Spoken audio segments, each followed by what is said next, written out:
not me. Yeah, yeah. I try to be quote unquote the best that I could be. The Songwriting with Soldiers project came about because I got really interested in writing songs with soldiers, writing songs with people who have been in combat, people that aren't musicians.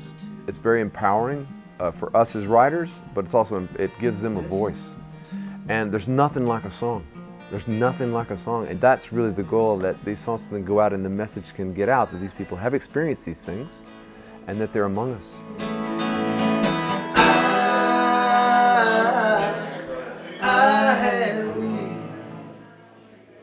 Well, getting here at first, it was a real serene place, so kind of put you at ease, get you in the right frame of thought. And then meeting everybody, they were cordial and whatnot. I figured it might just be a flag waving thing and patting everybody on the back to feel good. But you know, the next morning when I hooked up with Jay, we started talking, and it's interesting how he was able to pull some stuff out and start going in a certain direction.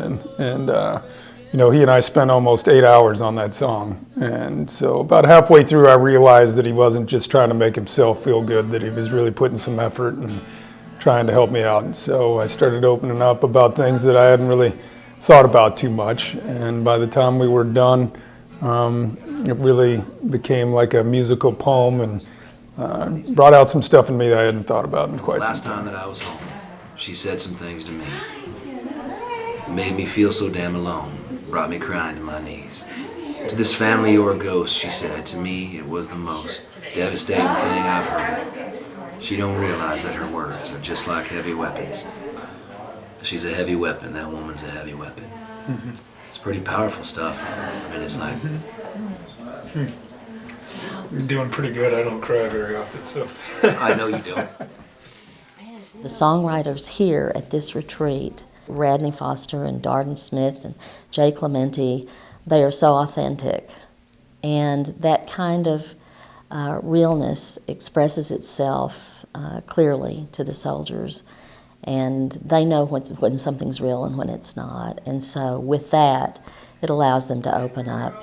And they feel safe and like they're not going to be judged just because of the personalities of these guys. Somebody's gonna kick ass and take names. Might as well be me. When you come home, people expect you just to be home, but I still have people there. So in my mind, I'm still there because my people are still there. So, sorry.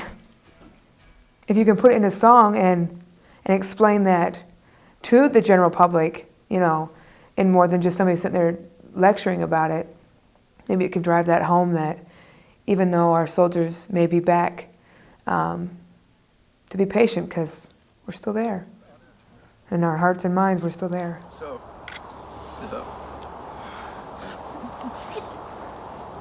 feel this connection. You can't become unconnected now.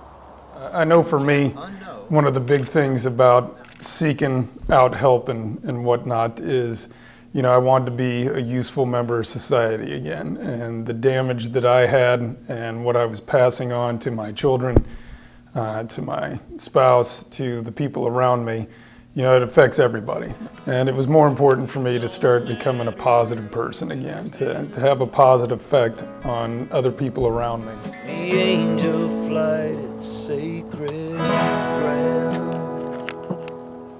The motivator for me to do this was that I realized that there was a divide in our culture between military and non-military, and it's kind of an us and them.